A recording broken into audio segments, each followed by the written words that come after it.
manir maun lal en chi tuaja kol jal a chin kamit kol ban lo jang unu majura chan e unrer changan je mo kwe na chi por pin maun lal ngeda chetem go an chemoinda log bang diari mo kwen wa anakira kang to kadiar bana gur tin ga wel ba wera pok diari ba unu majura chan kujala unu gwang aka unu magan kug maum lwal ako gi chola magwar perwan chukta marjo apat ka okoy ng por wil en chemoinda log bang diari ma kwen wa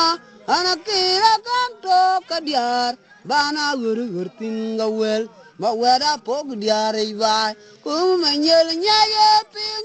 ena kuma ping pol kaun che kuk tot ko kadada kwen wing kong mokke na chu pyar ka kong pol kwanang abang echar kumor ko mo kwiranda chide ting kutie goj an chemoinda longai diari mo kwen wa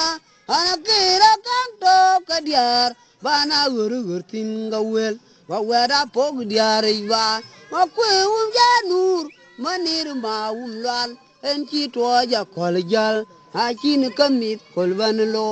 jangunu majura chan e unrir a changan je mo kwe na chi por pin maum lwal ngeda chetem go an chemoinda log bang diari mo kwen wa an kira kang to kadiar bana gur tin ga wel wa wera pok diari ba unu majura chan kujala unu gwang aka unu magan kug maum lwal ako gi cholo magwar pedwan chukta marjo apat ka okoy ng por wil en chemoinda log tog diari ma kwen wa anakira kang to kadiar bana gur tin ga wel wa wera pok diari ba kumanyel nyaya ping ene kuma ping pol kaun che kuk tot ko kadada kwen wing tong ma kwe na chu pyar kapal panang bang echar kumor koy mo kwe randa chide ting kutie goj an chemoinda bang diari mo kwen wa anakira kang to kadiar pana gur tin ga wel wera pok diari